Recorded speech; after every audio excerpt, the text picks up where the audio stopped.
Welcome to Servants of the Lord Ministries. Bienvenue à Servants of the Lord Ministries. Mon nom est Dr. Keith Jenkins et je suis le coordinateur international de Servants of the Lord Ministries. Avant de commencer mon message d'aujourd'hui, je veux vous partager la mission de ce ministère que Dieu a donné à Joseph Hitchcock, le fondateur de Servants of the Lord Ministries, il y a de nombreuses années. Il dit, j'ai des enfants dans chaque nation et tu as des frères et des sœurs dont le cœur crie vers moi. Ils m'ont demandé un ministère des bénédictions et des dons. Je leur ai donné ces choses et cela les a bénis, mais il y a une partie de leur esprit qui n'a jamais été comblée et qui est réservée à une relation intime avec moi. Maintenant, leur cœur crie vers moi, juste pour moi. C'est à eux que je t'envoie car je ne veux pas qu'ils mettent les années qu'il t'a fallu pour arriver jusqu'à moi parce qu'il n'y avait personne pour te montrer comment faire à l'époque. Servants of the Lord Ministries est un ministère d'enseignement et de formation envoyé au corps du Christ pour atteindre les personnes qui ont un cœur selon Dieu.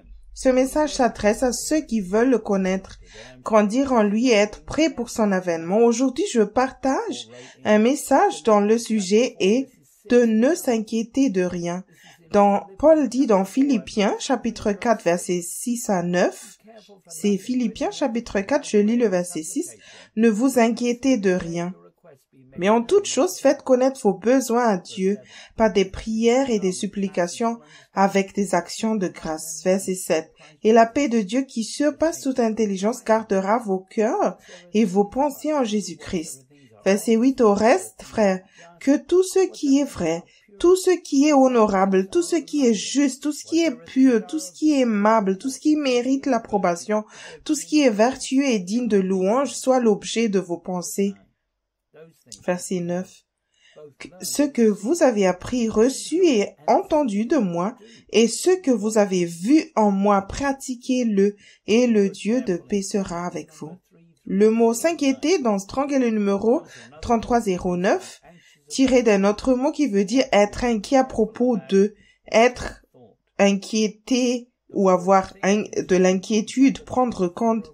Et le mot penser dans Strong est le numéro 3049 et c'est un voix moyen, une voix moyen est tirée d'un autre mot qui veut dire faire l'inventaire, c'est-à-dire estimer, conclure, à compter de, mépriser, estimer, imputer, poser, dénombrer, raisonner, compter, supposer, penser sur.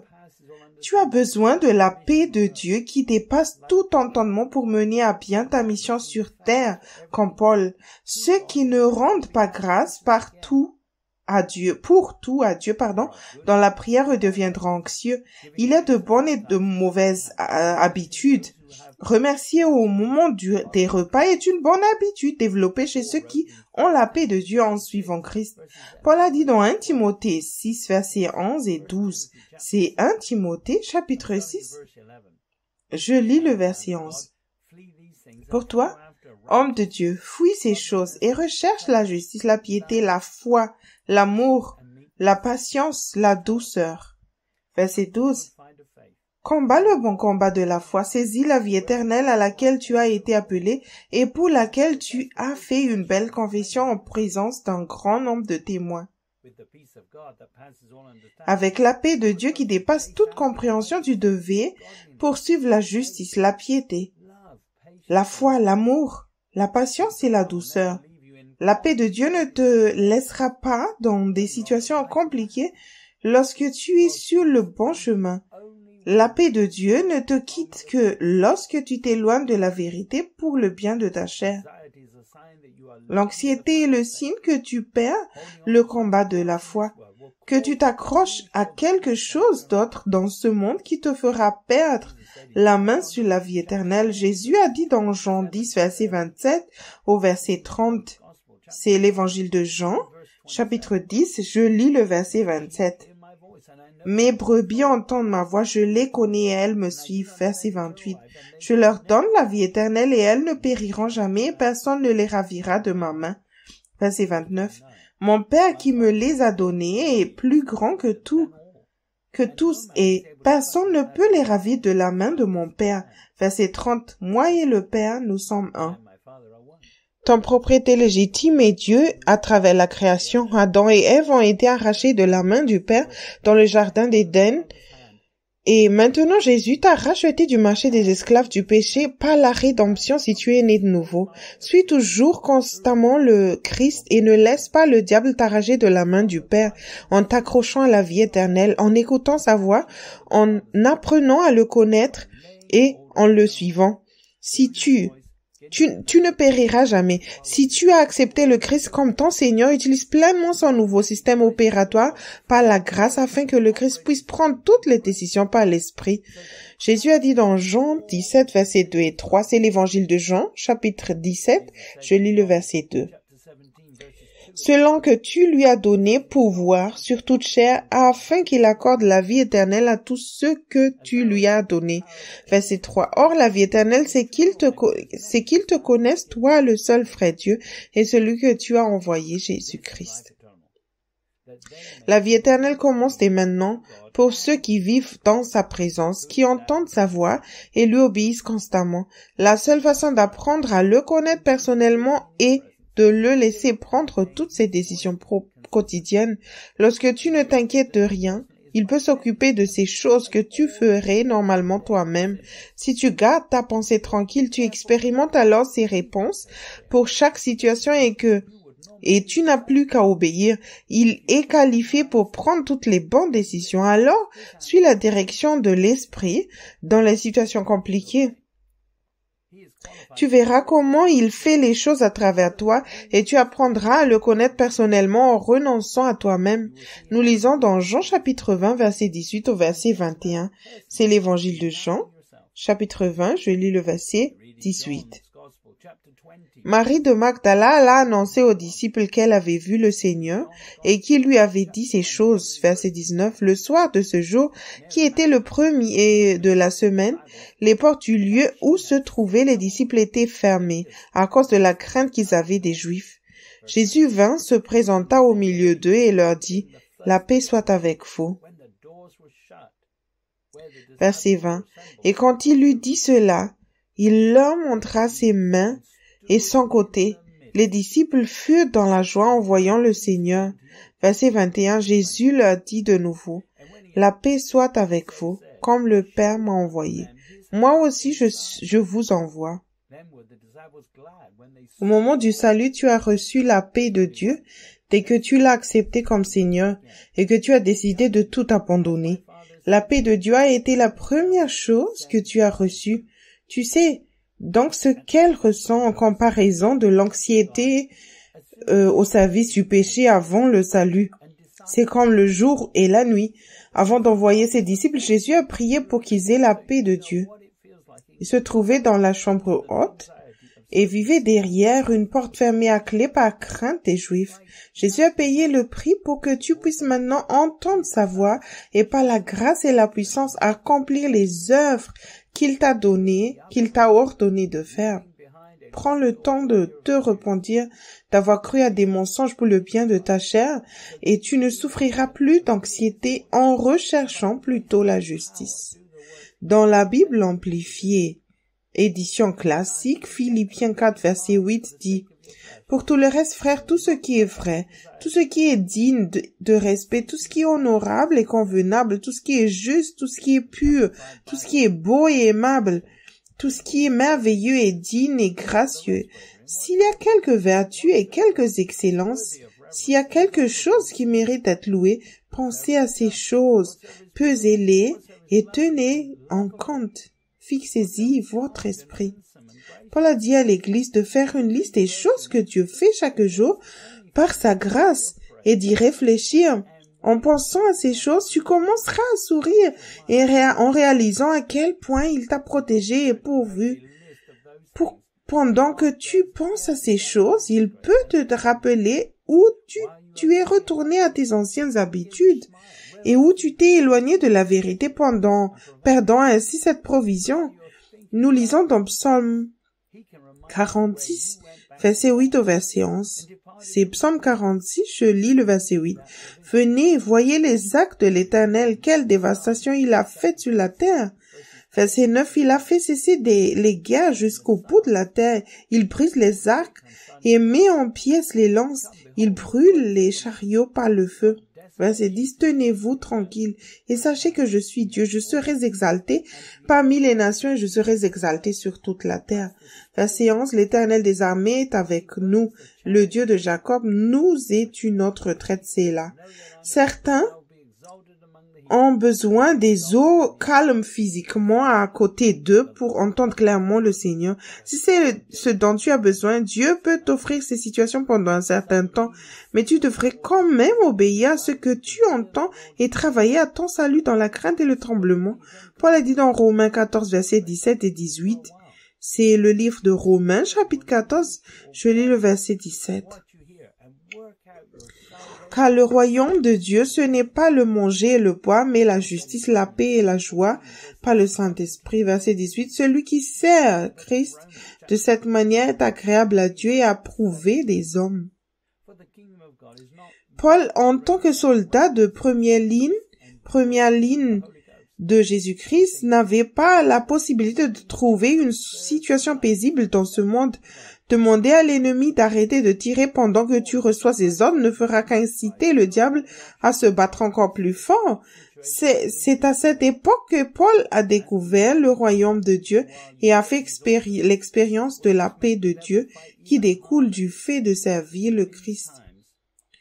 Paul a écrit dans 1 Corinthiens, chapitre 10, je lis le verset 12 et 13.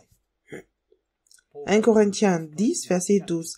Ainsi donc que celui qui croit être debout prenne garde de tomber. Verset 13. Aucune tentation de vous est survenue qui n'était humaine et Dieu qui est fidèle ne permettra pas que vous soyez tentés au-delà de vos forces, mais avec la tentation, il préparera aussi le moyen d'en sortir afin que vous puissiez la supporter. Le mot tentation dans Strong est le numéro 3986 tiré d'un autre mot qui veut dire une mise à l'épreuve par l'expérience du bien, l'expérience du mal, la sollicitation, la discipline ou la provocation, par implication l'adversité, la tentation. Plusieurs fois essayé. Dans la Living Bible, 1 Corinthiens 10 verset 12 à 13 dit fais donc attention, si tu te dis « Oh, je ne me comporterai jamais comme ça », que ceci soit un avertissement pour toi, car toi aussi tu peux tomber dans le péché. Mais souviens-toi de ceci, les mauvais désirs qui entrent dans ta vie ne sont ni nouveaux ni différents. Beaucoup d'autres personnes ont été confrontées exactement au même problème avant toi, et aucune tentation n'est irrésistible. Tu peux faire confiance à Dieu pour empêcher la tentation de devenir si forte que tu ne puisses pas t'y opposer, car il l'a promis et fera ce qu'il dit. Il te montrera comment échapper au pouvoir de la tentation afin que tu puisses la supporter patiemment. Dieu le promet, tu ne connaîtras jamais un niveau de tentation supérieur à ce que tu peux gérer en Christ. Le royaume de Dieu est ici maintenant par l'Esprit. Depuis le jour de la Pentecôte. Tu dois demeurer en Christ pour en bénéficier. Tu as toutes les ressources dont tu as besoin, mais tu dois écouter, faire confiance à Dieu et obéir. Pour prendre les décisions, tu dois cesser de faire confiance à Dieu, de rejeter la seigneurie de Jésus-Christ, de sortir du Christ et de t'appuyer sur ta propre compréhension. Paul a dit dans Romains 8, versets 1 et 2, c'est le livre des Romains, chapitre 8, je lis le verset 1. Il n'y a donc maintenant aucune condamnation pour ceux qui sont en Jésus-Christ. Verset 2. En effet, la loi de l'esprit de vie en Jésus-Christ m'a affranchi de la loi du péché et de la mort. Dans la Bible amplifiée, édition classique, Romains 8, 1, 2 dit « Par conséquent, il n'y a maintenant aucune condamnation, aucun jugement de culpabilité pour ceux qui sont dans le Christ Jésus, qui vivent et marchent non pas selon les préceptes de la chair, mais selon les préceptes de l'esprit, car la loi de l'esprit de vie qui est dans le Christ Jésus, la loi de notre nouvel être, m'a libéré de la loi du péché et de la mort. Tu ne te tromperas jamais en faisant confiance à Dieu de tout ton cœur. Tu peux maintenant te libérer de la peur et des misères du péché et de la mort qui viennent du fait de vivre dans la chair et d'obéir aux dictées de la chair. Il te suffit d'obéir systématiquement à l'esprit. Paul a écrit dans Romains 6, verset 16, « Ne savez-vous pas qu'en vous livrant à quelqu'un comme esclave pour lui obéir, vous êtes esclave de celui à qui vous obéissez, soit du péché qui conduit à la mort, soit de l'obéissance qui conduit à la justice. » Dans le livre Réveillez-vous, le temps touche à sa fin, volume 1, Fondation pour une maturité spirituelle de Joseph Hitchcock, chapitre 12 sur application pratique, page 182, il écrit « La croyance selon laquelle tu es automatiquement en Christ simplement parce que tu es né de nouveau est une fausse doctrine. Lorsque tu es né de nouveau, deux natures sont présentes en toi, la nature du Christ et la nature de la chair, la nature charnelle. » Romains 6,16 explique que la nature dans laquelle tu te trouves est basée sur la personne qui te contrôle. Si tu es né de nouveau, tu dois choisir à qui tu cèdes tes membres. Ceux qui ont confiance en la chair servent les ordres de la chair. Ils sont nés de nouveau, mais ne sont pas en Christ. Jésus a dit dans Matthieu 7, verset 13 au 14, c'est l'évangile de Matthieu, chapitre 7, je lis le verset 13. Entrez par la porte étroite, car large est la porte, spacieux est le chemin qui mène à la perdition, et il y en a beaucoup qui entrent par là. Verset 14. Mais étroite est la porte, resserrez le chemin qui mène à la vie, et il y a peu qui le trouvent. Comme un petit enfant, ne t'inquiète de rien. Le chemin étroit n'a aucun sens pour la pensée naturelle. Tu as besoin de la paix de Dieu pour te guider. Avec la grâce et la paix, trouve l'entrée du chemin étroit et mets-toi sur ce chemin. Sur le chemin étroit, le Saint-Esprit est ton consolateur. Tout autre réconfort provient des idoles que tu as créées pour le bien de ta chair et que tu dois fuir. Paul a écrit dans 1 Corinthiens, chapitre 10, verset 14. C'est 1 Corinthiens, chapitre 10, je lis le verset 14. C'est pourquoi, mes bien-aimés, fuyez l'idolâtrie. Lorsque la grâce s'épuise, humilie-toi et utilise la grâce fraîche et la parole de vérité que tu reçois pour te repentir et revenir sur le chemin étroit. Sur le chemin étroit, tu seras complètement satisfait. Dieu contrôle tout. Il peut ramener les pensées à ton esprit et te diriger. Le Père a nourri son propre peuple. Une nation entière dans le désert par l'intermédiaire de Moïse. Nous lisons dans Psaume 78, verset 12 au verset 35. Psaume, chapitre 78, je commence par le verset 12. Devant leur père, il avait fait des prodiges au pays d'Égypte dans les campagnes de Tsoan. Verset 13, il fendit la mer et leur ouvrit un passage. Il fit dresser les eaux comme une muraille. Verset 14, il les conduisit le jour par la nuée et toute la nuit par un feu éclatant. Verset 15, il fendit des rochers dans le désert. Il donna à boire comme des flots abondants. Verset 16, du rocher, il fit jaillir des sources et écouler les eaux comme des fleuves. Verset 17, mais ils continuèrent à pécher contre lui, à se révolter contre le Très-Haut dans le désert. Verset 18, ils tentèrent Dieu dans leur cœur en demandant de la nourriture selon leurs désirs. Verset 19, ils parlèrent contre Dieu, ils dirent, Dieu pourrait-il dresser une table dans le désert? Verset 20, voici, il a frappé le rocher, et des eaux ont coulé, et des torrents se sont répandus. Pourra-t-il aussi donner du pain, ou fournir de la viande à son peuple? Verset 21, l'Éternel entendit et il fut irrité. Un feu s'alluma contre Jacob, et la colère s'éleva contre Israël. Verset 22, parce qu'ils ne crurent pas en Dieu, parce qu'ils n'eurent pas confiance dans son secours. Verset 23, il commanda aux nuages d'en haut, et il ouvrit les portes des cieux. Verset 24, il fit pleuvoir sur eux la manne pour nourriture. Il leur donna le blé du ciel. Verset 25, ils mangèrent tout le pain des grains. Il envoya de la nourriture à satiété. Verset 26, et il fit souffler dans les cieux le vent d'Orient, et il amena par sa puissance le vent du midi. Verset 27, il fit pleuvoir sur eux la viande comme de la poussière et comme le sable des mers, les oiseaux ailés. Verset 28, il les fit tomber au milieu de leur champ, tout autour de leur demeure. Verset 29, ils mangèrent et se rassasièrent abondamment. Dieu leur donna ce qu'ils avaient désiré. Verset 30, ils n'avaient pas satisfait leur désir, ils avaient encore leur nourriture dans la bouche. Verset 31, lorsque la colère de Dieu s'éleva contre eux, il frappa de mort les plus vigoureux, il abattit les jeunes comme les jeunes hommes d'Israël. Verset 32, malgré tout cela, ils continuèrent à pécher et ne crurent point à ses prodiges.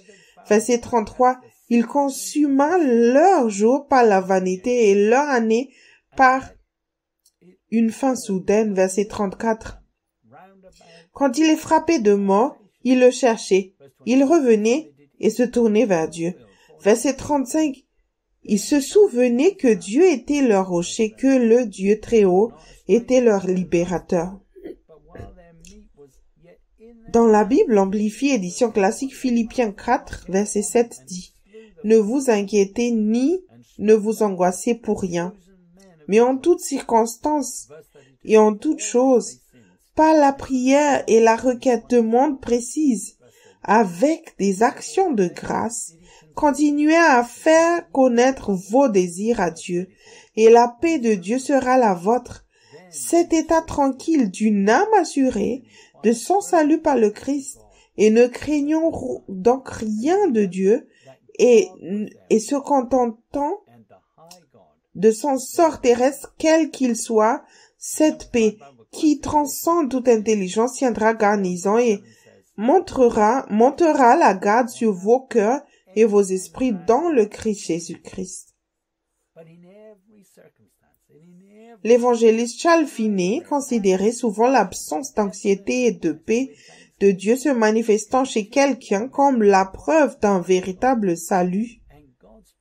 Tu ne peux pas être sauvé en répétant la prière du pécheur, car ce serait un salut par les œuvres. Nos mauvaises œuvres sont là pour nous convaincre que nous avons besoin du salut. Mais tout le monde doit se repentir des œuvres mortes pour être sauvé. Le christianisme n'est pas seulement une autre religion qui permet à quelqu'un de dire pardon et de continuer à faire ce qu'il veut quand il veut après. Paul a écrit dans Hébreux 9, verset 14. C'est le livre des Hébreux, chapitre 9, je lis le verset 14. Combien plus le sang de Christ, qui par un esprit éternel s'est offert lui-même sans tache à Dieu, purifiera-t-il votre conscience des œuvres mortes, afin que vous serviez le Dieu vivant? Dans la Living Bible, Hébreux 9, verset 14 dit, « Pense à quel point le sang du Christ transformera plus sûrement nos vies et nos cœurs.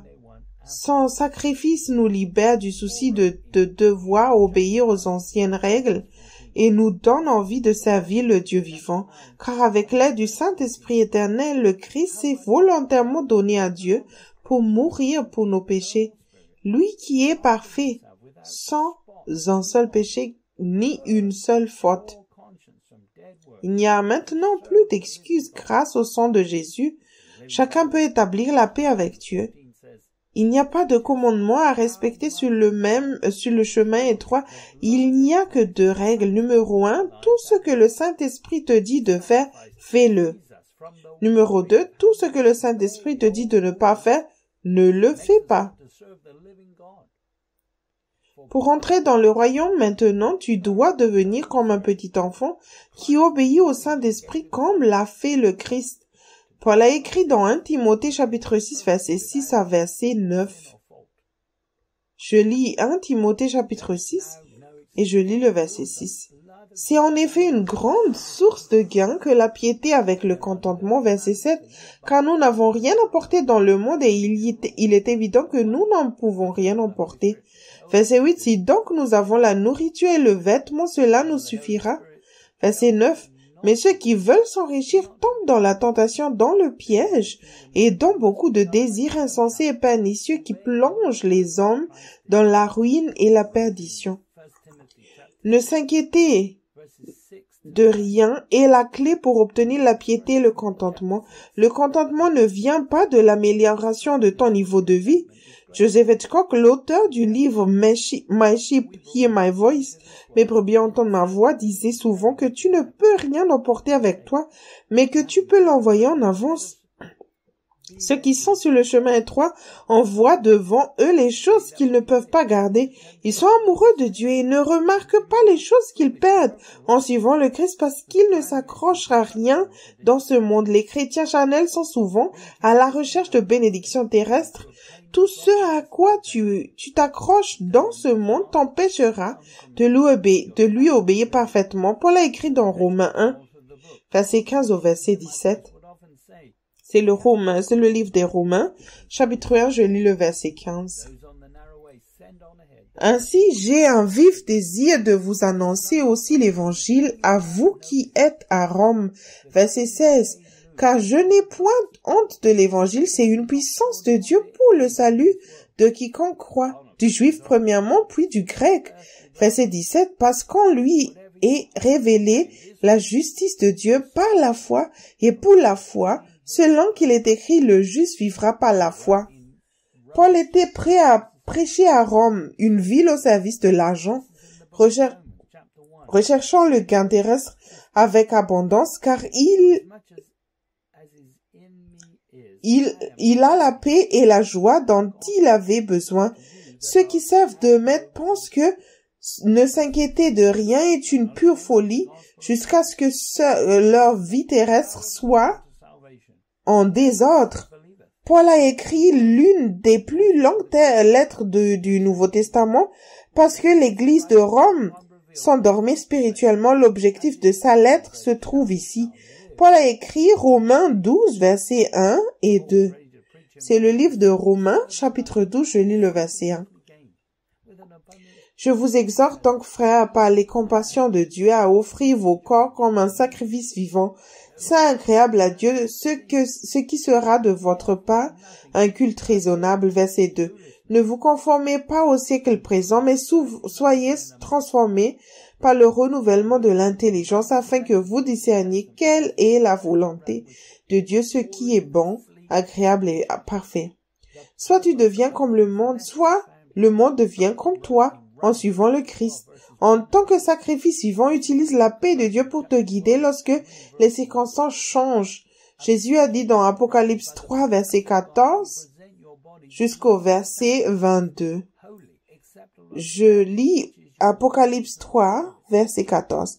Écrit à l'ange de l'église de Laodicée, voici ce que dit l'Amen, le témoin fidèle et véritable, le commencement de la création de Dieu.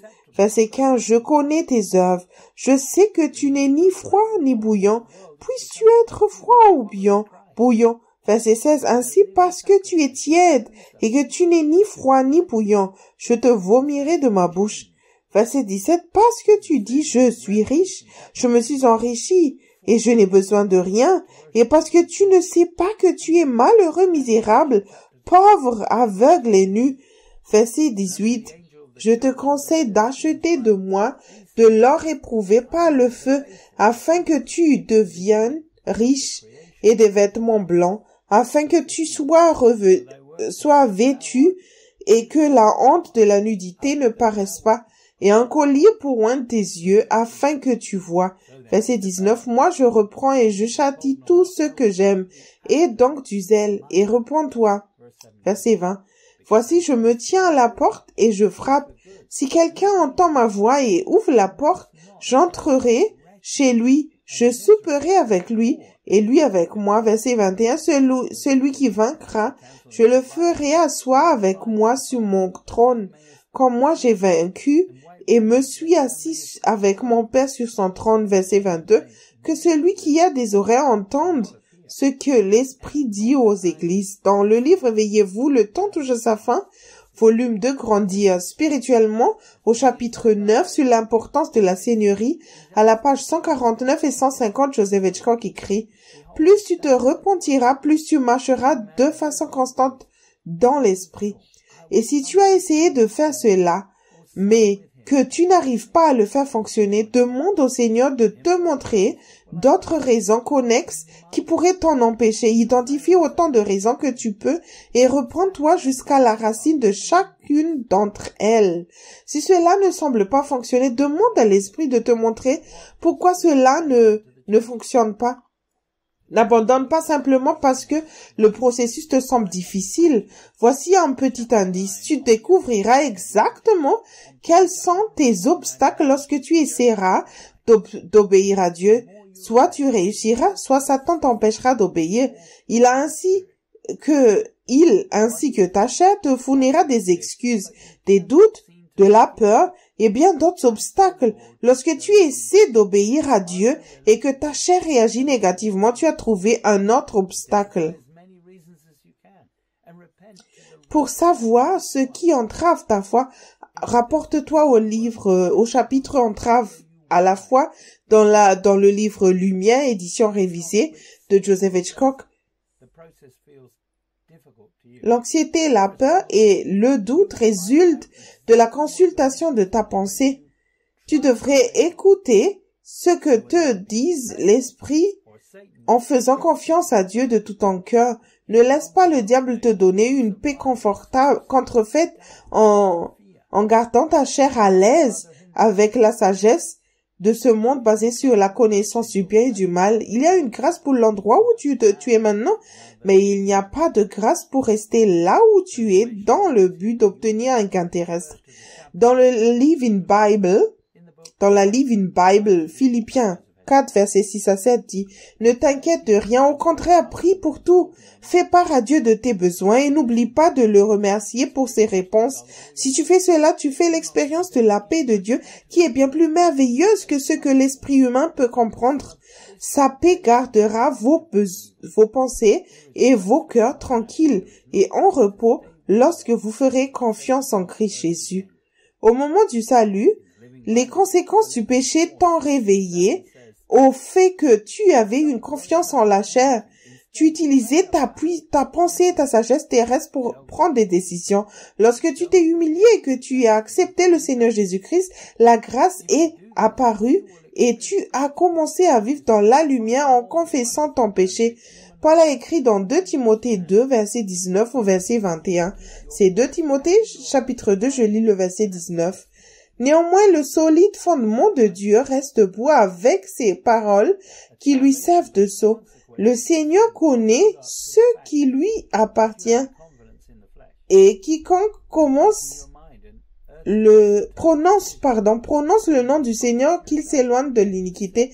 Verset 20, dans une grande maison, il n'y a pas seulement des vases d'or et d'argent, mais il y a aussi de bois et de terre. Les uns sont des vases d'honneur et les autres sont d'un usage vil. Verset 21, si donc quelqu'un se conserve pur en s'abstenant de ces choses, sera un vase d'honneur sanctifié, utile à son maître, propre à toute bonne œuvre. Le mot noble dans Strong est le numéro 5092 tiré d'un autre mot qui veut dire une valeur, c'est-à-dire de l'argent payé ou concrètement et collectivement des objets de valeur. Par analogie, l'estime surtout de plus haut degré ou la dignité elle-même, l'honneur, le précieux, le prix certain. Le mot ignoble dans Strong est le numéro 819 tiré d'un autre mot qui veut dire infamie, c'est-à-dire subjectivement indignité, comparative, objectivement disgrâce, déshonneur, reproche, honte, vil. Le mot se conservait dans ce verset de Timothée, dans Strong est le numéro 1561 tiré d'un autre mot qui veut dire nettoyer à fond, purifier. Il ne peut pas t'utiliser à des fins nobles si tu continues à te trouver des excuses pour le bien de ta chair. La chair ne peut pas plaire à Dieu. Dieu ne peut pas utiliser ceux qui cherchent leurs propres intérêts pour des tâches ignobles. Certains sont une épine dans la chair pour d'autres. Certains ont le ministère de papier et de verre pour le reste du corps du Christ et Dieu les utilise pour enlever les bords tranchants de ceux qui se préparent à son avènement. Une personne née de nouveau et endormie spirituellement peut se réveiller parce qu'elle ne peut pas supporter les épreuves et les tribulations supplémentaires de quelqu'un d'autre dans la chair. Je ne crois pas que les tâches ignobles soient récompensées. Tu détermines ce pourquoi Dieu t'utilise en te purifiant des excuses, des prétextes que tu te donnes à ta chair. Jacques a écrit dans Jacques chapitre 1, verset 1 au verset 4. C'est le livre de Jacques chapitre 1, je vais lire le verset 1. Jacques, serviteur de Dieu et du Seigneur Jésus-Christ aux 12 tribus qui sont dans la dispersion, salut. Verset 2, mes frères, regardez comme un sujet de joie complète les diverses épreuves auxquelles vous pouvez être exposés. Verset 3, sachant que l'épreuve de votre foi produit la patience. Verset 4, mais il faut que la patience accomplisse parfaitement son œuvre afin que vous soyez parfaits et accomplis sans faillir en rien, pardon. Dans le Message Bible, Jacques 1, verset 2 à 4 dit, considérez que c'est un véritable cadeau, mes amis, lorsque les épreuves et les défis vous assaillent de tous parts. Vous savez que, sous la pression, votre vie de foi est forcée d'apparaître au grand jour et montre ses vraies couleurs. N'essayez donc pas de vous sortir prématurément de quoi que ce soit. Laissez-le faire sans travail pour que vous deveniez mature et bien développé et non déficient en quoi que ce soit. Si tu peux obéir à Dieu instantanément dans des situations compliquées, alors tu deviens spirituel et non contaminé, prêt à ce que Dieu fasse sa volonté parfaite à travers toi. La pression du chemin étroit est nécessaire, alors réjouis-toi et accueille-la comme une amie. La pression augmentera de temps en temps, mais elle est là pour t'aider à purifier ta foi par la repentance et à approfondir tes fondations. Tu peux connaître les promesses de Dieu dans ta tête, mais ce que tu crois doit passer de ta tête à ton cœur. Paul a écrit dans Matthieu 6, versets 34 et 33 et 34. C'est l'évangile de Matthieu, chapitre 6, verset 33. Cherchez premièrement le royaume et la justice de Dieu et toutes ces choses vous seront données par-dessus. Verset 34. Ne vous inquiétez donc pas du lendemain, car le lendemain aura soin de lui-même. À chaque jour suffit sa peine. Les chrétiens charnels ne recherchent pas la droiture dans toutes leurs actions. Au lieu de cela, ils marchent dans les ténèbres. En utilisant leurs pensées naturelles, ils se réveillent lorsqu'ils ont besoin de quelque chose, mais restent conformes à ce monde. Paul a écrit dans Romains 13, versets 11 à 12. C'est le livre des Romains, chapitre 13, je lis le verset 11. Cela importe d'autant plus que vous savez en quel temps nous sommes. C'est l'heure de vous réveiller enfin du sommeil, car maintenant le salut est plus près de vous que lorsque nous avons cru. Verset 12, la nuit est avancée, le jour approche. Dépouillons-nous donc des œuvres des ténèbres et revêtons les armes de la lumière. L'Église de Rome aurait dû avoir de nombreux témoignages personnels sur l'utilisation de leur foi pour surmonter les épreuves. On leur a dit de se revêtir de l'armure de la lumière à partir des leçons qu'ils ont apprises en vivant dans la lumière, mais ils se sont trop reposés sur la sagesse terrestre. Ceux qui récoltent les conséquences des semelles de la chair sont aveugles, même s'ils ont accès à la vérité. Jacques a dit dans Jacques 1, verset 18 au verset 22. C'est Jacques, chapitre 1, verset 18. Il nous a engendrés selon sa volonté par la parole de vérité, afin que nous soyons en quelque sorte les prémices de ces créatures. Verset 19.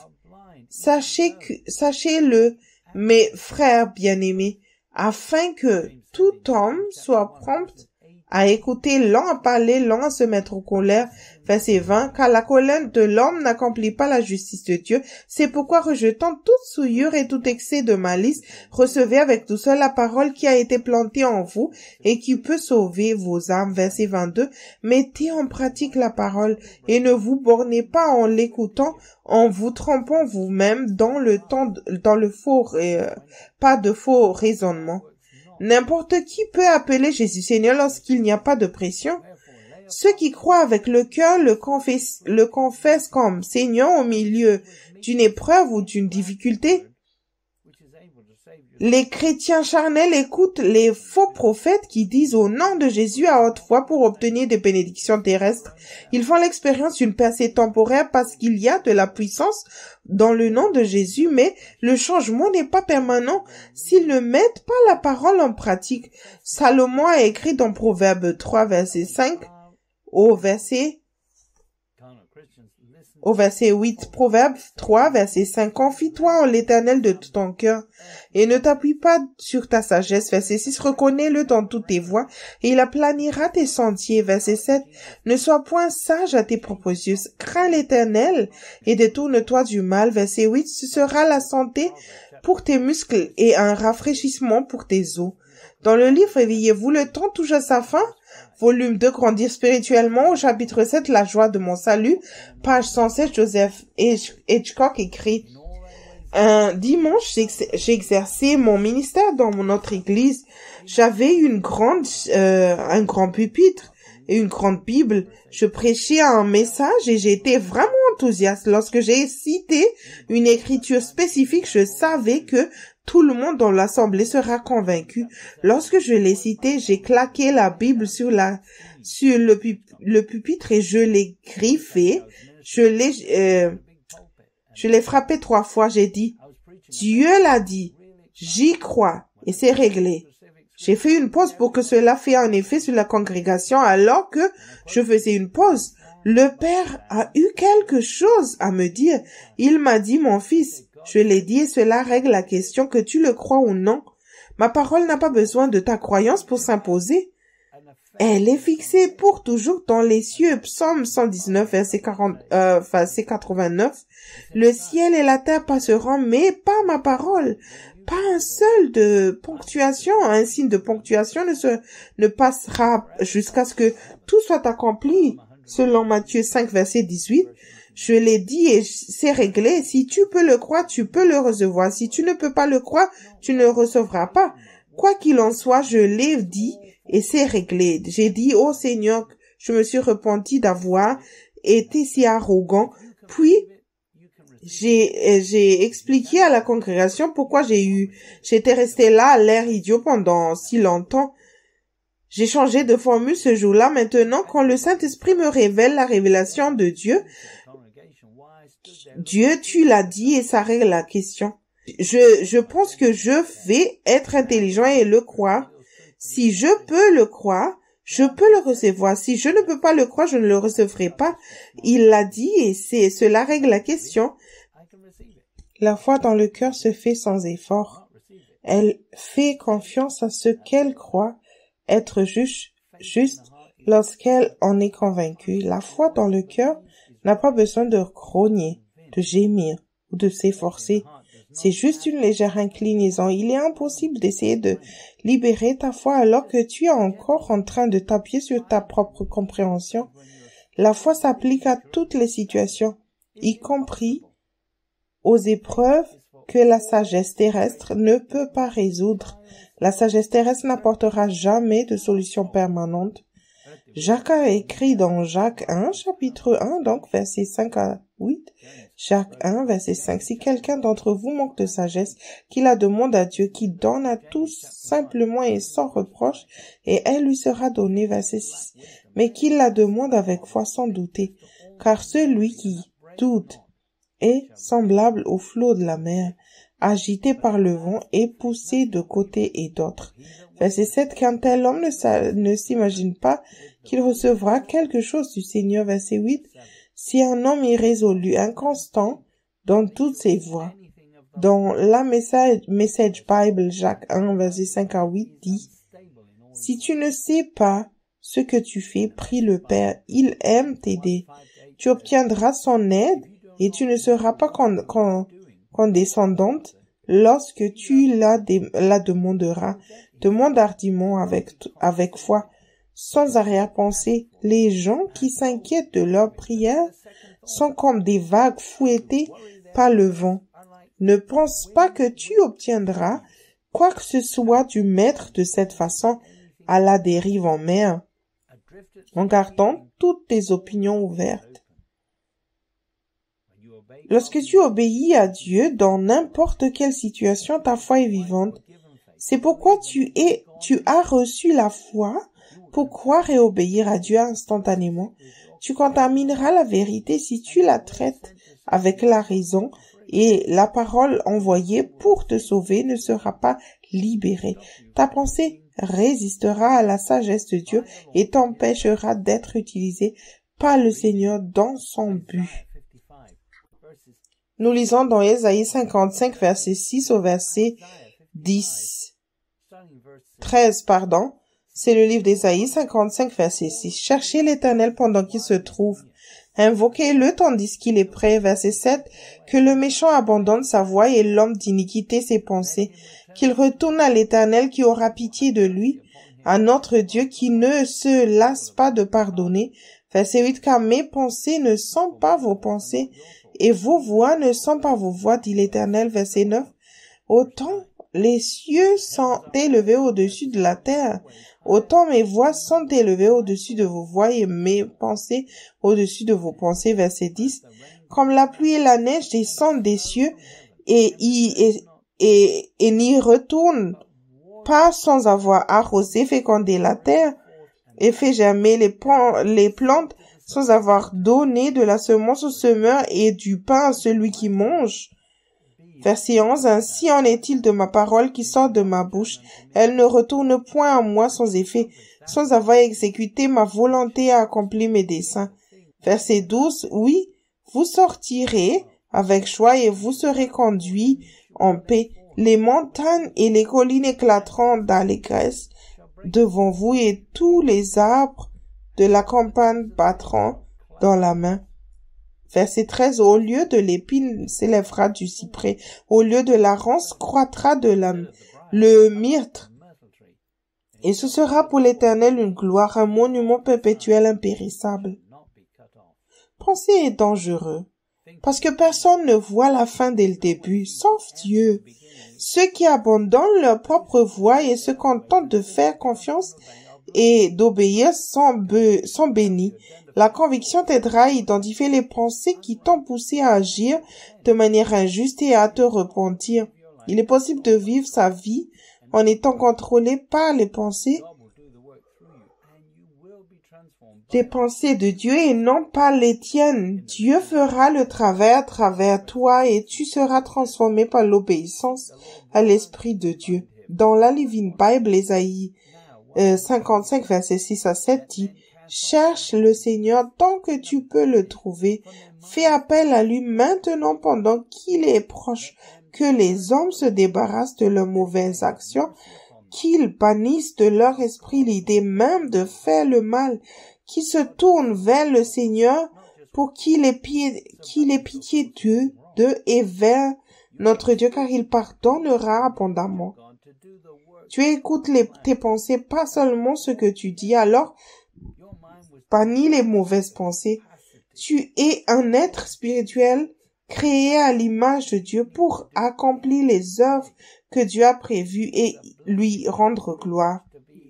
Ta pensée a été conçue avec la capacité de retenir ses pensées sur ce que tu dois faire chaque jour. C'est une bénédiction et un privilège d'être ses représentants maintenant et pour l'éternité. Nous lisons dans Genèse 3, verset 1 au verset 8. Genèse 3, verset 1. Le serpent était le plus rusé de tous les animaux des champs que l'Éternel Dieu avait fait.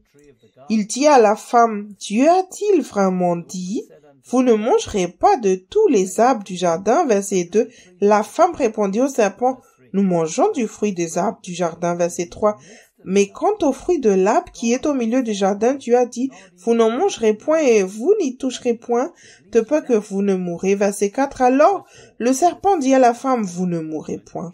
Verset 5, mais Dieu sait que le temps où vous en mangez, vos yeux souffriront et que vous serez comme des dieux connaissant le bien et le mal. Verset 6, la femme vit que l'arbre était bon à manger et agréable à la vue et qu'il était précieux pour offrir l'intelligence. Elle prit de son fruit et en mangea. Elle en donna aussi à son mari qui était auprès d'elle et il en mangea. Verset 7, les yeux de l'un et de l'autre souffrirent. Ils connurent qu'ils étaient nus, et ayant cousu des feuilles de figuier, ils s'enfirent, des ceintures. Verset 8, alors il entendit la voix de l'Éternel qui parcourait le jardin vers le soir, et l'homme et sa femme se cachèrent loin de la face de l'Éternel Dieu au milieu des arbres du jardin. Le mot subtil chez Strong est le numéro H 6175 tiré d'un autre mot qui veut dire le participe passif, rusé, généralement dans un mauvais sens, prudent, subtil. Apprends à connaître Dieu grâce au don de la vie éternelle. Tu seras tenté de rechercher la connaissance du bien et du mal dont tu n'as pas besoin. Tu as donné au diable des capacités astucieuses pour être convaincant et il les a utilisées pour construire son propre royaume. Une connaissance limitée entraîne aussi la peur et le doute. Adam et Ève ont commencé à se cacher de la vérité et de la confiance et en servant la chair parce qu'ils n'ignoraient pas la sainteté de Dieu aussi. Avant de pécher, Ève était semblable à un enfant, mais elle était attirée par l'arbre de la connaissance du bien et du mal, dont on avait dit à Adam de ne pas prendre. Elle écoutait le diable et regardait. Le diable ne peut rien te faire maintenant en Christ si tu n'es pas d'abord attiré par la convoitise de ta chair. Tu dois résister à la conviction et au Saint-Esprit pour que tu puisses prendre des décisions avec ta propre pensée. Tu dois endurcir ton cœur et sortir du Christ si tu es né de nouveau. Nous lisons dans Matthieu 11, verset 25 au verset 30. C'est Matthieu, chapitre 11, je lis le verset 25. En ce temps-là, Jésus prit la parole et dit, « Je te loue, Père, Seigneur du ciel et de la terre, de ce que tu as caché ces choses aux sages et aux intelligents et de ce que tu les as révélées aux enfants. » Verset 26, « Oui, Père, je te loue de ce que tu l'as voulu ainsi. » Verset 27, « Toutes choses m'ont été données par mon Père, et personne ne connaît le Fils si ce n'est le Père. Personne non plus ne connaît le Père si ce n'est le Fils, et celui à qui le Fils veut le révéler. » Verset 28, « Venez à moi, vous tous qui êtes fatigués, chargés, et je vous donnerai du repos. » Verset 29, « Prenez mon joug sur vous et recevez mes instructions, car je suis doux et humble de cœur, et vous trouverez du repos pour vos âmes. » Verset 30, « Car mon joug est doux et mon fardeau léger. » Jésus est le seul qualifié pour utiliser les connaissances et la sagesse de ce monde parce qu'il a vaincu la croix et n'a jamais péché. Et même si tu acquiers un peu de connaissances en utilisant ta pensée dans ce monde, tu auras besoin d'en savoir toujours plus. Tu seras l'esclave de la connaissance et tu n'auras jamais toutes les pièces de puzzle. Paul a écrit dans Philippiens 4, verset 1 au verset 5. Philippiens chapitre 4, je lis le verset 1. « C'est pourquoi, mes bien-aimés et très chers frères, vous qui êtes ma joie et ma couronne, demeurez ainsi fermes dans le Seigneur, mes bien-aimés. » Verset 2. « J'exhorte et vous dis et j'exhorte Saint-Tige à être d'un même sentiment dans le Seigneur. » Verset 3. « Et toi aussi, fidèle collègue, oui, je te prie de les aider, elles qui ont combattu pour l'évangile avec toi et avec Clément et mes autres compagnons d'œuvre, dont les noms sont dans le livre de vie. » Verset 4. « Réjouissez-vous toujours dans le Seigneur, je le répète, réjouissez-vous. » Verset 5. « Que votre douceur soit connue de tous les hommes, le Seigneur est proche. » Le mot collègue dans Dans Strong est le numéro 805, tiré d'un autre mot qui peut-être veut dire un collègue, probablement plutôt comme un nom propre. Sigigus, un chrétien, collègue. Quelqu'un qui est sous le joug de Christ est un chrétien. Elle est fiancée au Christ, ressemble au Christ, suit le Christ et porte les fruits du Christ. Elle n'est pas un tapis sur lequel les autres marchent, mais elle est appelée à servir. Jésus est notre exemple. Le livre de vie de l'agneau est le meilleur livre qui soit. Il contient les noms de grands personnages du monde entier. Paul écrit dans Hébreux 12, verset 32 et au verset 40, Hébreux 11, je lis le verset 32. Et que dirais-je encore? Car le temps me manquerait pour parler de Gédéon, de Barak, de Samson, de Jephthé, de David, de Samuel et des prophètes. Verset 33, qui par la foi vainquirent des royaumes, exercèrent la justice, obtinrent des promesses, fermèrent la gueule des lions. Verset 34, éteignirent la puissance du feu, échappèrent aux tranchants de l'épée, guérirent de leur maladie, furent vaillants à la guerre, mirent en fuite des armées étrangers. Verset 35, des femmes recouvrèrent leur mort par la résurrection, d'autres furent livrés au tourment et n'acceptent point de délivrance afin d'obtenir une meilleure résurrection. Verset 36, d'autres subirent les moqueries et le fouet, les chaînes et la prison. Verset 37, ils furent lapidés, sciés, torturés, ils moururent tués par les pays, allèrent ça et là, vêtus de peau de brebis et de peau de chèvre, dénués de tout, persécutés, maltraités. Verset 38, eux dans le monde n'étaient pas dignes, errant dans les déserts et les montagnes dans les cavernes et les antres de la terre. Verset 39, tous ceux-là à la loi, lequel il a été entre de la terre. Verset 39, tous ceux-là à la fois desquels il a été rendu témoignage n'ont pas obtenu ce qui leur était promis. Verset 40, Dieu ayant en vue quelque chose de meilleur pour nous, afin qu'il ne parvinsse pas sans nous à la perfection. Ton nom figure peut-être maintenant dans le livre de vie de l'agneau, mais il peut être effacé. Il enregistre tous ceux qui ont perdu quelque chose dans ce monde en suivant le Christ ou en servant l'évangile. Avoir ton nom dans ce livre est une preuve du salut, la preuve que tu es un sacrifice vivant et que ta vie appartient au Christ. Jésus a dit dans Luc 9, verset 23 et 26 au 26. C'est l'évangile de Luc, chapitre 9, je lis le verset 23. Puis il dit à tous, si quelqu'un veut venir après moi, qu'il renonce à lui-même, qu'il se charge chaque jour de sa croix et qu'il me suive. Verset 24. Car celui qui voudra sauver sa vie la perdra, mais celui qui la perdra à cause de moi la sauvera. Et que servirait-il à un homme de gagner tout le monde s'il se détruisait? Oui, se perdait lui-même. Car quiconque aura honte de moi et de mes paroles, le Fils de l'homme aura honte de lui quand il viendra dans sa gloire et dans celle du Père et des saints anges. Ceux qui vivent dans les ténèbres pensent qu'il n'est pas nécessaire de perdre sa vie pour la gagner. Ils ont honte de l'enseignement de Jésus et créent leur propre doctrine pour convaincre les autres et entretenir les mensonges qu'ils veulent croire pour le bien de leur chair. Paul a écrit dans Galates 5, verset 19 jusqu'au verset 24. C'est le livre des Galates, chapitre 5, je lis le verset 19. Or les œuvres de la chair sont manifestes, ce sont l'impudicité, l'impureté, la dissolution. Verset 20, l'idolâtrie, la magie, les inimitiés, les querelles, les jalousies, les animosités, les disputes, les divisions, les sectes.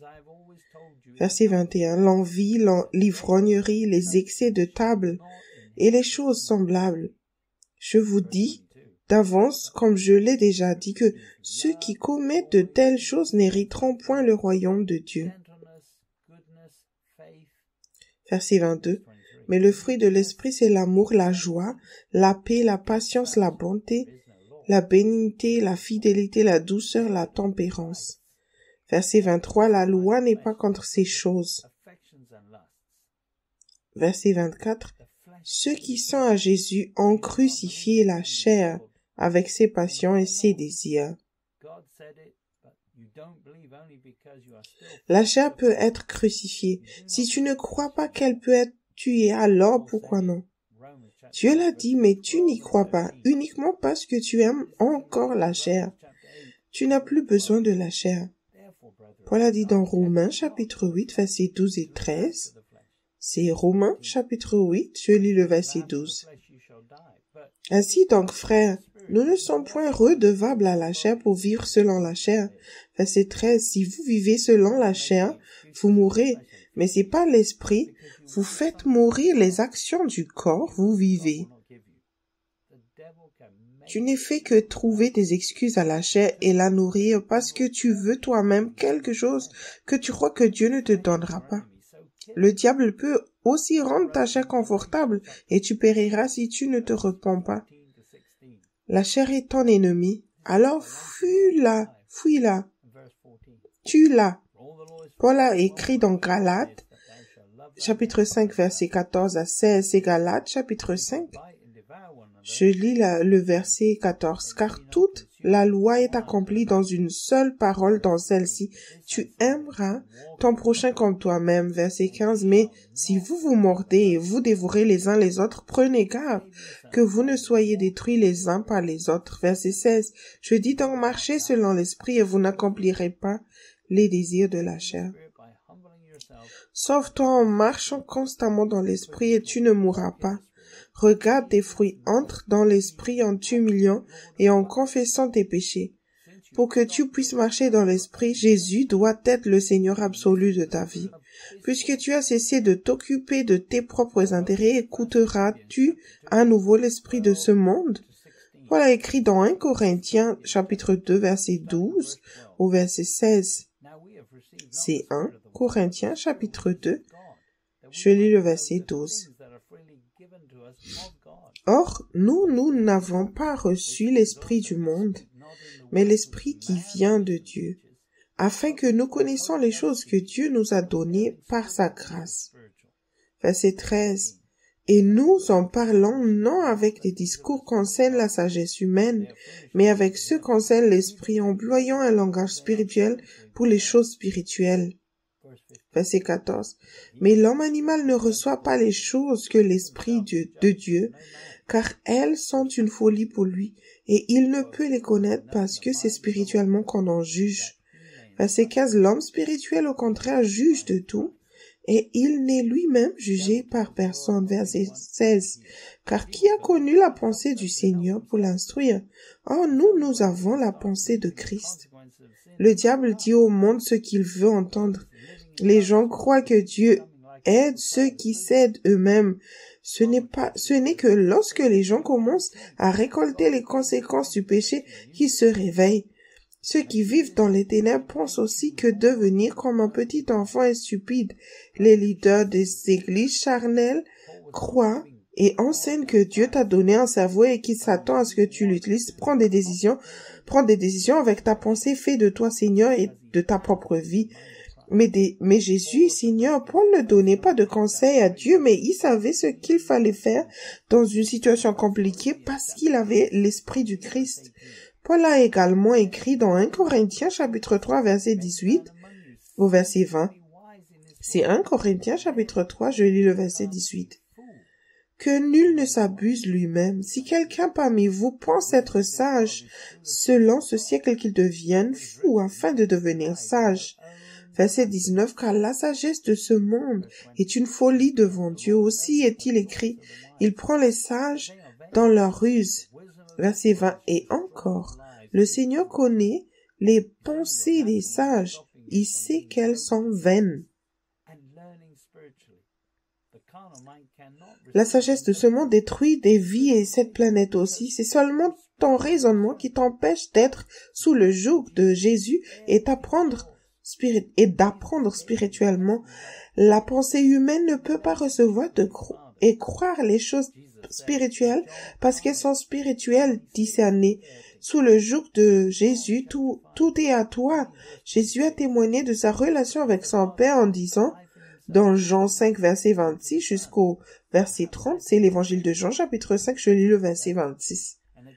Car comme le Père a la vie en lui-même, ainsi il a donné au Fils d'avoir la vie en lui-même.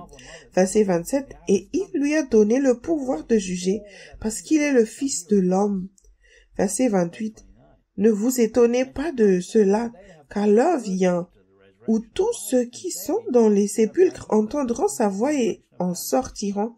Verset 29, ceux qui auront fait le bien ressusciteront pour la vie, mais ceux qui auront fait le mal ressusciteront pour le jugement.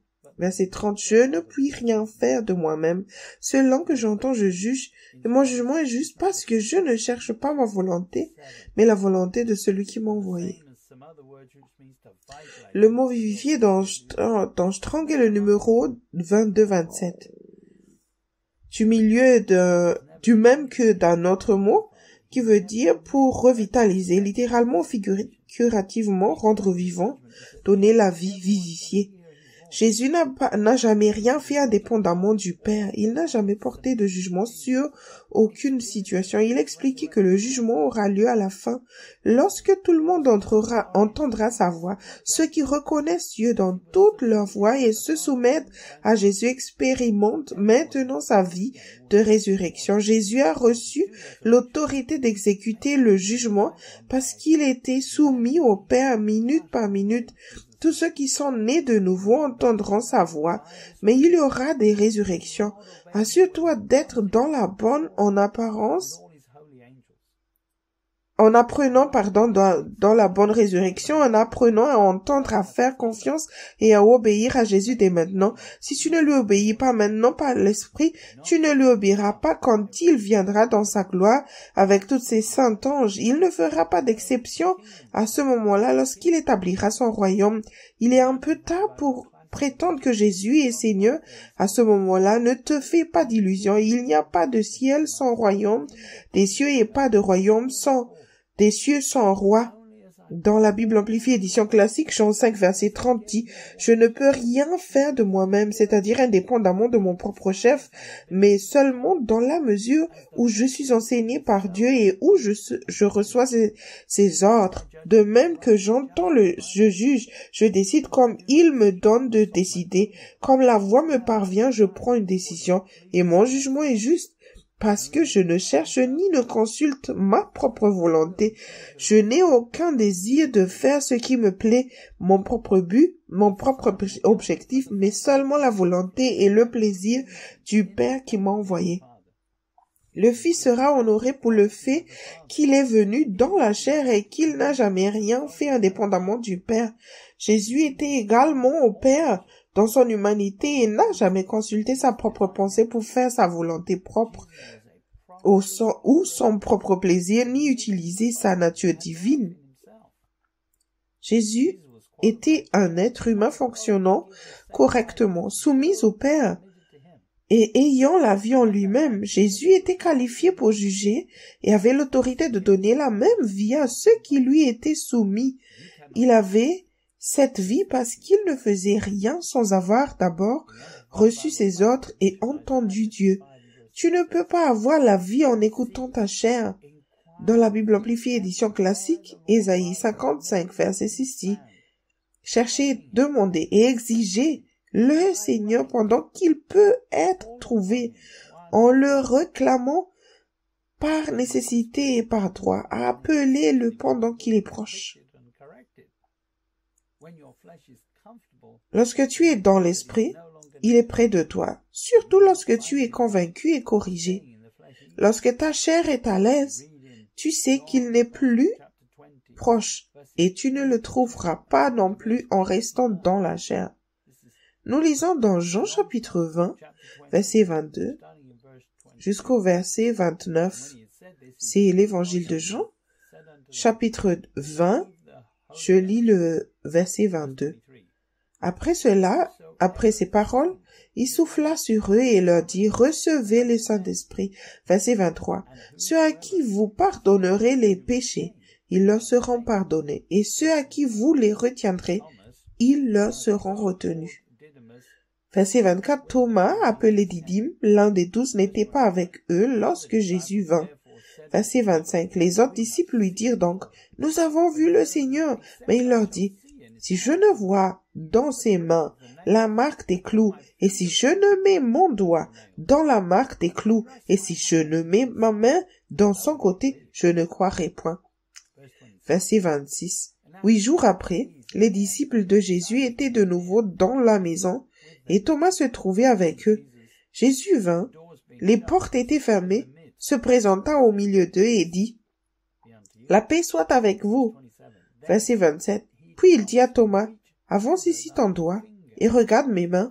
Avance aussi ta main, et mets-la dans mon côté, et ne sois pas incrédule, mais crois. Verset 28. Thomas lui répondit, mon Seigneur, mon Dieu. Jésus lui dit, verset 29, parce que tu m'as vu, tu as cru. Heureux ceux qui n'ont pas vu et qui ont cru.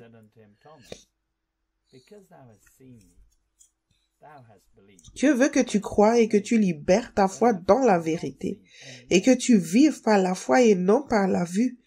La rencontre avec Jésus a été une expérience choquante car Thomas était endormi spirituellement jusqu'à ce qu'il voie Jésus. Le Christ était sous forme humaine, ressuscité à la vie par sa foi en Dieu, cherchant la justice dans chaque situation. Paul a déclaré dans Philippiens, chapitre 3, versets 7 à 9. C'est Philippiens chapitre 3, verset 7. Mais ces choses qui étaient pour moi des gains, je les ai regardées comme une perte à cause de Christ. Verset 8. Et même je regarde toutes choses comme une perte à cause de l'excellence de la connaissance de Jésus-Christ mon Seigneur, pour lequel j'ai renoncé à tout. Et je les regarde comme de la boue, afin de gagner Christ. Verset 9. Et d'être trouvé en lui, non avec ma justice, celle qui vient de la loi, mais avec celle qui s'obtient par la foi en Christ, la justice qui vient de Dieu par la foi. Dans la Bible amplifiée édition classique, Jacques chapitre 1, verset 3 dit, « Sois assuré et comprends que l'épreuve et la mise à l'épreuve de ta foi font naître l'endurance, la constance et la patience. Tu as la mesure de la foi, mais celle-ci peut être orientée vers bien d'autres choses. Ta foi est incomplète si elle ne possède pas ces choses. Numéro 1, une capacité à endurer pour la justice en toutes circonstances. Numéro 2, la constance dans la reconnaissance de Dieu de façon constante, régulière, et non seulement lorsque tu es en difficulté. Numéro 3, n'exigeons pas les choses instantanément comme un enfant gâté. Numéro 4, n'essayons point de comprendre ou d'apprécier les choses par ta pensée. N'essaie pas de comprendre quoi que ce soit avec ta pensée. Pourquoi? Ce n'est pas de la pure foi. Les voies de Dieu n'ont aucun sens pour la pensée naturelle. Dieu veut que tu crois en toutes circonstances pour que tu puisses recevoir. Tu peux tout expliquer pour que tu libères une petite quantité de foi, mais alors tu es toujours charnel en utilisant ta pensée et non ton cœur. Pour plus d'informations sur la bataille pour ta pensée, lis le chapitre 14 du livre Réveillez-vous, le temps touche à sa fin, volume 2, Grandir spirituellement, sur la bataille pour ta pensée. La vérité et la conviction t'aideront à comprendre ce qu'il faut changer ensuite. Jésus est le maître d'œuvre. N'aide pas Dieu. Le mieux que tu puisses faire est de te réjouir de ces situations dans lesquelles tu te trouves. Si tu ne peux pas te réjouir, il y a une raison à cela. Les épreuves et les difficultés doivent être accueillies comme une aide si tu t'accroches encore à quelque chose dans ce monde. Paul a écrit dans Romains chapitre 8, verset 8 au verset 10. C'est Romains chapitre 8, verset 8.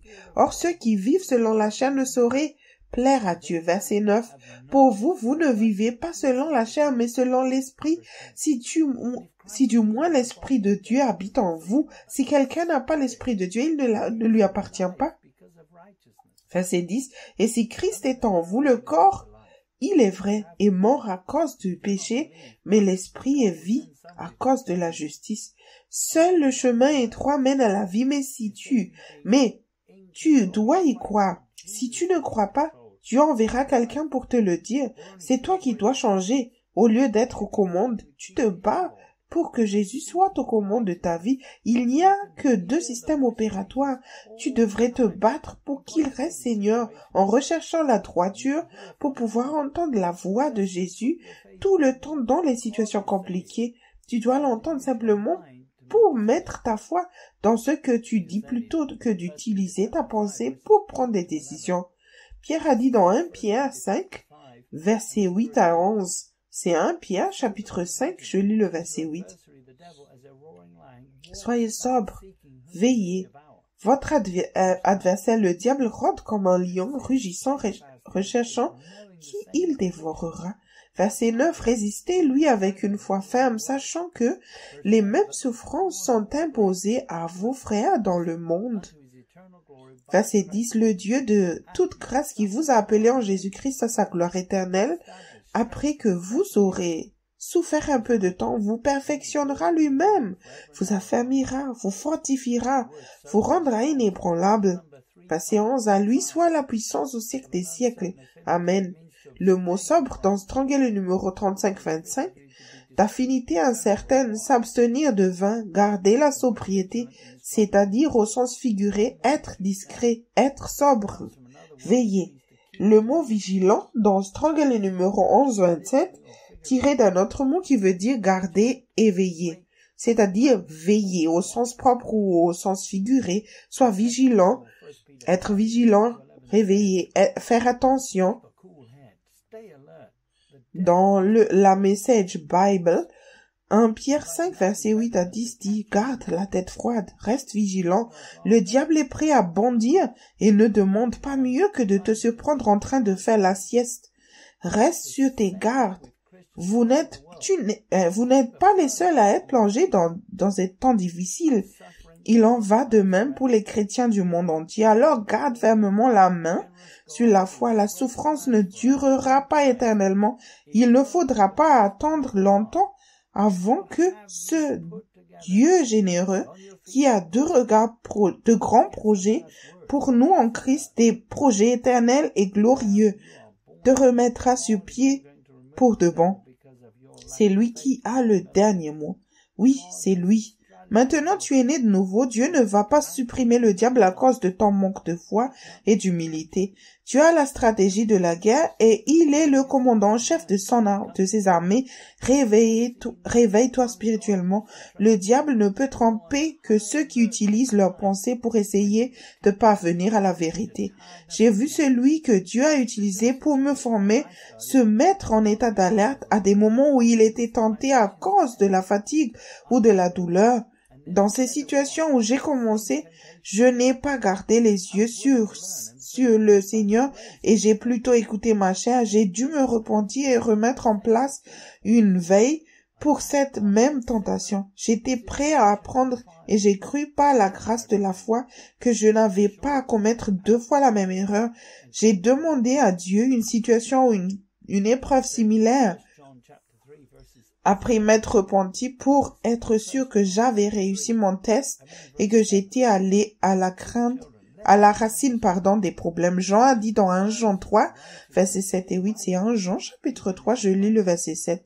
Petit enfant, que personne ne vous séduise, celui qui pratique la justice est juste, comme celui-là est juste.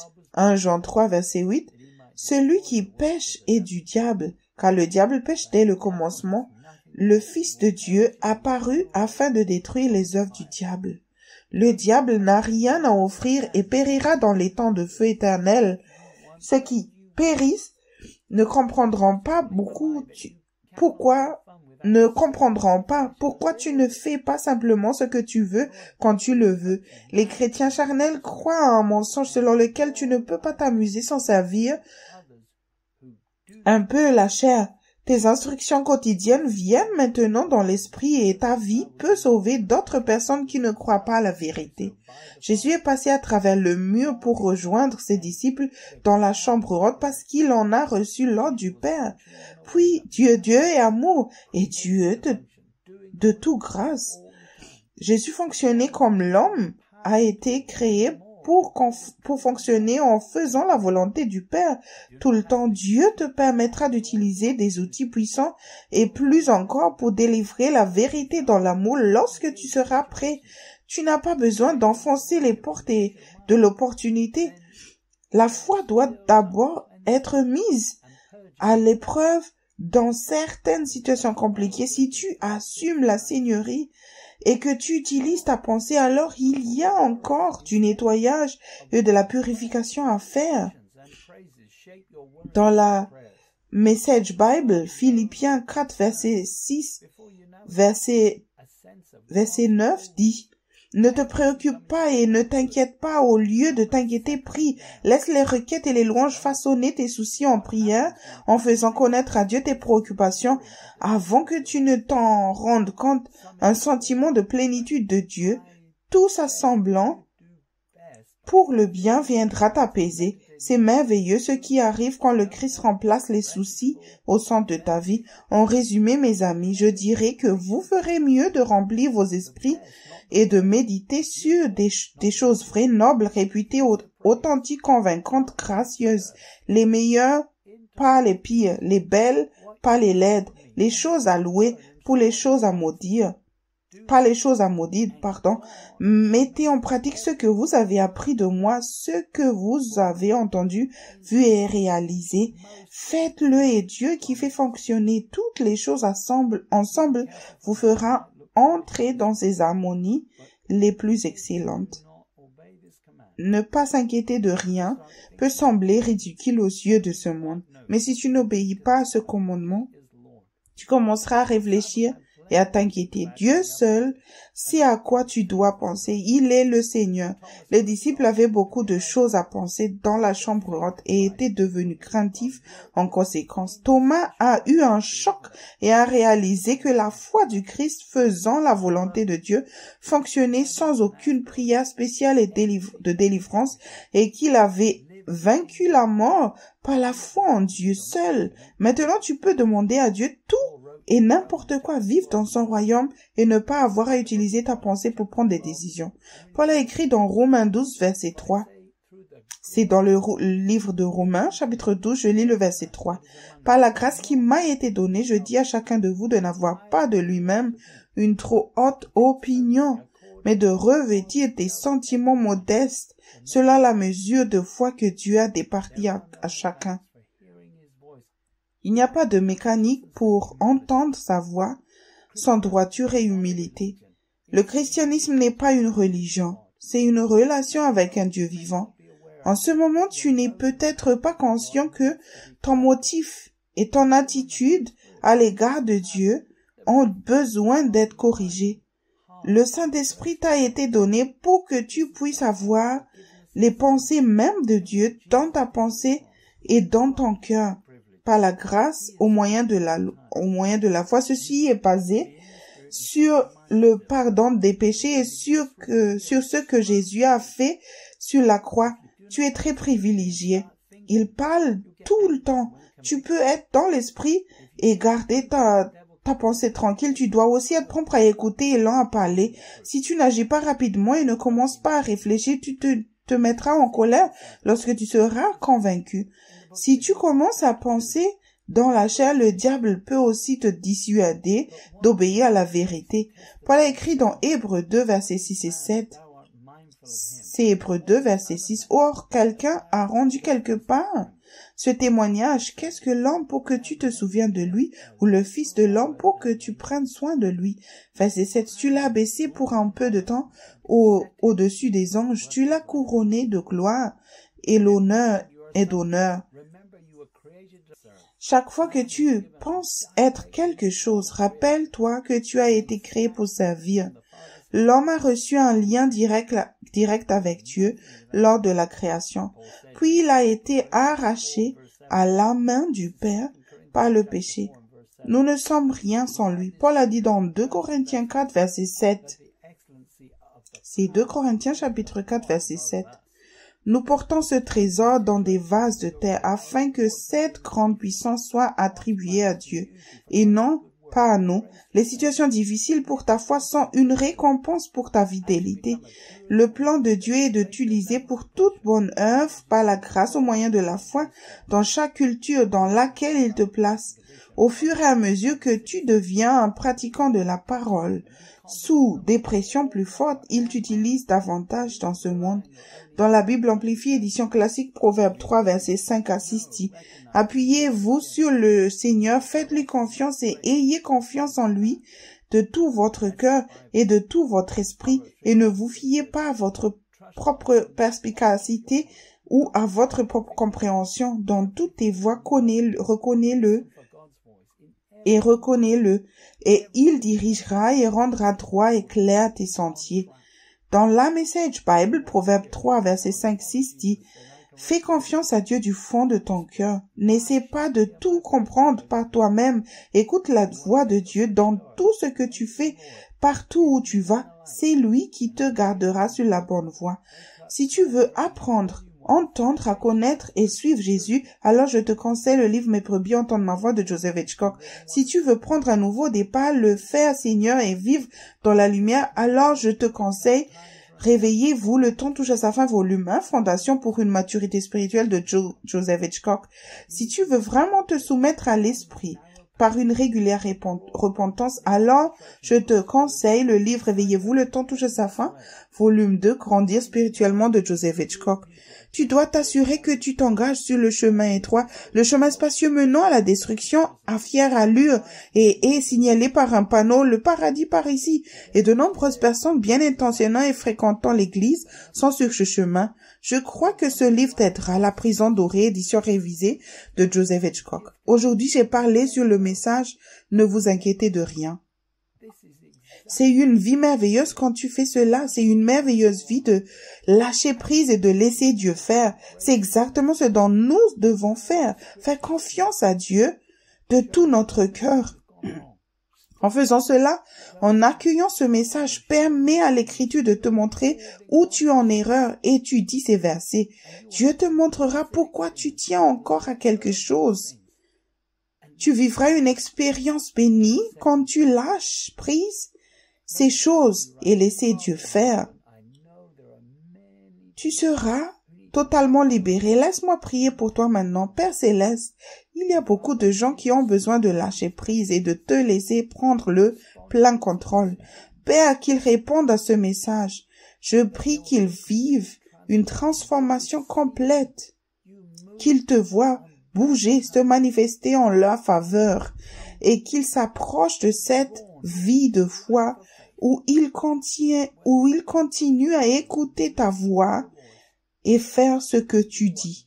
Lâchez prise de tout ce qui est dans ce monde, dans le nom de Jésus.